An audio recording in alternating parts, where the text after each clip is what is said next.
All right, you're thinking about selling your home in 2023. I wanted to share with you some of my best tips for selling your home for top dollar in today's market and some of the things you need to avoid as a seller.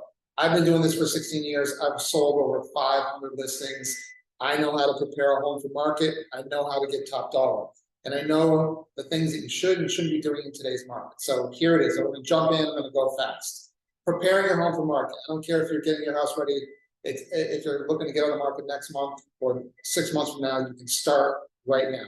Here's the things you should be considering. Minimizing everything in your home. We all like to have more stuff than we should. Start minimizing. Start cleaning up some of the stuff, boxing away stuff that you don't use every day. Minimizing stuff is important, even in your closets, because if your closets are packed to the hilt, people are going to think those closets are small. So start minimizing your life, start getting rid of some trash, maybe get a dumpster, start throwing some stuff away that you just know you're going to have to get rid of at some point anyways. Pretend you're the buyer. Walk up to your house as if you were a buyer. Try to have blinders on that you've lived there maybe half your life and start to think about it from a buyer's perspective. What do you see? What do you feel? What do you smell? Some of the things I really tell sellers to do are clean every single window in the house. Why? Because inside and out. Here's why. Buyers are going to look out every single window. There's probably half the windows in your house you've never even looked out, probably since the first day you moved in there. However, every buyer that comes is going to look out the window to see what is out there. They're looking to see, hey, how close are the neighbors? Is there a view? You know, what is outside this window? What direction am I going? I don't even know where I am on the property. They're going to look out every single window, make sure your windows are clean. Get out a paintbrush, and if you're not going to paint all the walls, paint the trim again. The trim makes everything pop. If the trim has scuff marks and dirt all over it, that is going to be distracted. It's not going to look as clean and neat. Carpets, make sure you clean any stains. They're going to think worst case scenario. They're going to think your dog died there. They're not going to think that that was maybe some red wine that got spilled with one of your friends. So look, see, smell, think of it from a buyer's perspective. Do the little handyman work. All that stuff really matters. Doors that don't close properly, hinges that need tightening. The little things matter when it comes to buyers. It's going to show like you've really been a great handy person and kept your property in tip-top shape, even if you really haven't paid attention to these things for years. So all those little things matter. Once you get closer to being ready to sell, minimizing family pictures is important. Maybe moving some furniture around to different manners than you've ever used it, just to make sure it flows as well as possible for the mass majority of buyers out there.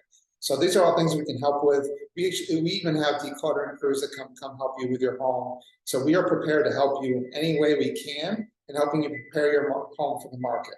Curb appeal matters too. Plantings around the front door. You may never use your front door. However, buyers are going to go in your front door. What does that look like? What does it feel like? Is it spacious? Do you need to cut down some trees or trim some bushes? All this stuff is low-cost stuff that can matter greatly when it comes to selling your home. How does the basement look? Does the basement need a fresh coat of seal paint or the Kills cover up? Any of that stuff to kind of make it sharp, make it bright, and make it smell better. These are all things that buyers are concerned with. We can help you with this. So that's one. It's preparing your home for market. Think of it like a buyer and paying attention to the small stuff, because that stuff is inexpensive and it really does matter. Now, you're ready to go on the market. Here's some of the things I think you need to keep in mind. Not every agent is created equal when it comes to marketing a home. Picking the right price is extremely important. If you come in at the wrong list price, it could and high likelihood cost you thousands in the sale price. So list price is extremely important. Experience matters when it comes down to analyzing what is the best list price for me to go into the market, and what is my plan and strategy going to be once it is on the market to respond to whatever interest is coming from the buyers that are in the market. Here's another thing that really matters, is how is the agent going to market your home? For me, that doesn't mean just sticking on MLS, listing up and putting a sign in the wall. It means aggressive social media and Google marketing. Not a lot of agents do this. I know how to do it very well. And in the post, you probably saw a reference to Amazon and Wayfair. Have you ever been on Amazon and Wayfair? You put something in your basket, typically you don't order it right away. But then what happens? It follows you around the internet, especially if you're down on Wayfair or any of those other places like that. They're reminding you that you had an interest in this product. We market the same way. When someone inquires about your property or shows up at an open house, we are going to market to them just like those other companies do. So day one, they get information about the property. Day two, they get a check-in. Hey, what do you think? Did you like the property? What do you like about it? What you didn't? And then day three is another video or information from us about how much you love the home. So if you're comfortable getting on video, we love to interview our sellers and get you on video talking about why you love the house so much. That's another drip point. Then 2 days later might be another drip point about the school systems in town. Then maybe another video or information about other highlights of your home and a reminder of what the best features of the home are. Maybe some of the other options of what they can upgrade in the future. And then day 7 might be another video about what's the best things in town that you've loved in town, the restaurants you've loved, the shopping that you've loved, the things that they are outside of the home itself that we really want to help sell to the buyer. So we create a series of these videos and we keep following up automatically and by phone. So they get texts, emails, and calls from us to constantly keep reminding them about the property that they showed interest in. This is how you make sure that you get absolute top dollar. Throwing it on the market, putting a sign up, and putting in MLS is not enough. That is not enough for today's market. That's not enough with today's technology on how to market homes. So getting your home ready is important. Marketing it and figuring out the best list price and going on hard and aggressive is also a great strategy. But here's some things that sellers are making a mistake with right now. Number one is open houses are not always going to work in your favor. If you're in a price range that you're not seeing other open houses having tremendous activity on the first weekend, then maybe it'd be a bad decision to do an open house. And here's why. Every buyer is waiting for new inventory to hit the market. If your house hits the market and you have an open house and only 2 people show up and they come in 10 minutes before the end of the open house and see there's only 2 people that saw your house, guess what? They think now the price is negotiable. Must be nobody agrees on this list price, or maybe there really aren't that many buyers out there right now. We can make it a little offer.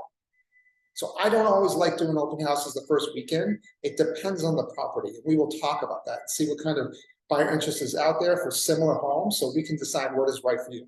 So any agent tells you automatically we have to do an open house the first weekend, wrong. It's a case-by-case scenario. Secondly, do not call for highest and best offers unless you have multiple really good offers. Here's a mistake some agents make. They get 2 offers, they call highest and best by Monday at 5. It alienates everyone else that wanted to look at it. Also, I would never, unless you have offers on hand, never say Monday at 5. People go away for the weekends. Maybe they want to see it on Monday and make an offer on Tuesday. We can't discredit the buyers that are out there that may be busy this weekend. So that's number one. Number 2 is we want to make sure that we have 2 strong offers in hand if you're going to ask for highest and best. And here's why. And even then, it may not be a good decision to do highest and best without having many offers. Why? What if someone decides, you know what, I don't want to play that game. I'm over it. I'm pulling out. And then the other second offer that we have, 2 offers, both strong, you say highest and best, and even the other one says, you know what, I'm all set too. I don't want to do that anymore. And now you have nothing. Don't make that mistake.